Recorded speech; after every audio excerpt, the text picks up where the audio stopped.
Serving as the Cherokee Nation's Tribal Historic Preservation Officer, Lizz Toombs feels a deep responsibility to protect our cultural assets and historic lands for future generations. We caught up with her to talk about why this is important to our survival as Cherokee people.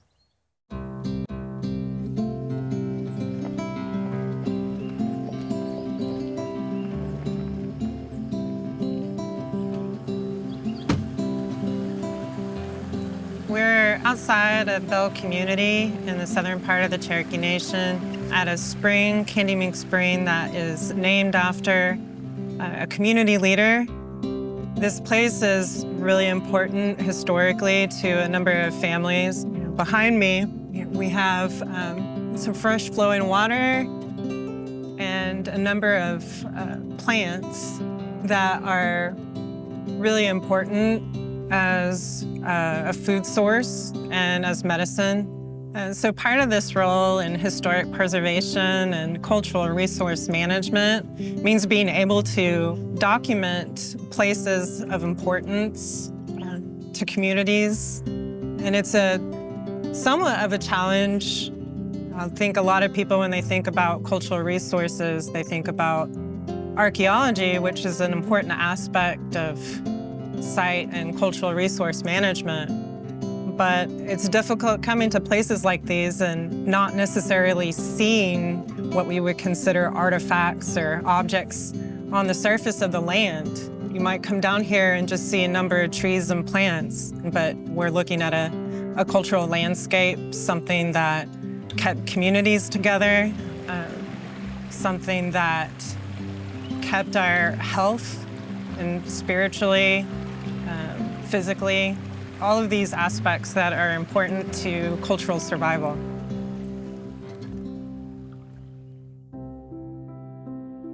Our office is a National Park Service designated Tribal Historic Preservation Officer. The day-to-day, I get a massive amount of emails and mail with requests to consult on federal projects, and that can occur anywhere in our ancestral homelands. And really that runs the gamut of anywhere from forest management projects to road development to housing development to the installation of cell phone towers. All of these projects we see as important to infrastructure, but we also have to really balance,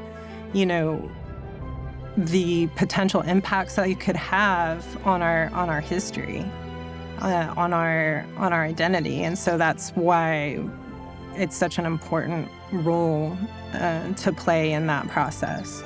So this is an old GLO survey map that would have been done in the late 1800s, marking where the Cherokee Mill Seminary is. We're on the grounds over here. Our jurisdiction is within our reservation boundaries.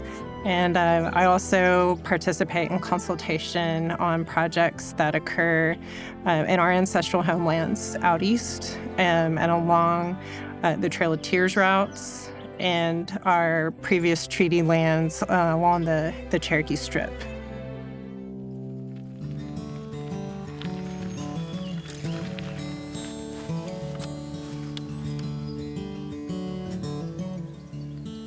This is my folks' place. They're no longer with us. My brother and I have made sort of a commitment to make sure that we keep this area in the best way that we know how, to keep it protected. We would be in what's considered Old Uchi.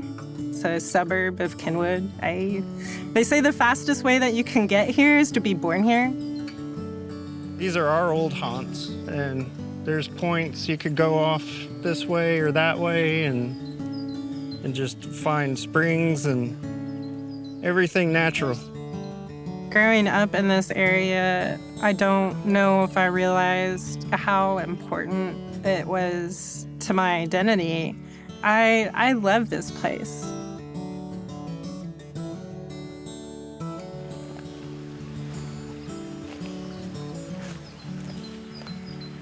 Part of Being able to do this work is making sure that places are still here.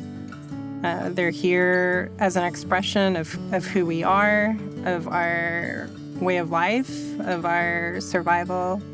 And it's my hope that these places will still be around for my niece, for Val Gal when she gets older, and for the generations behind her or ahead of her.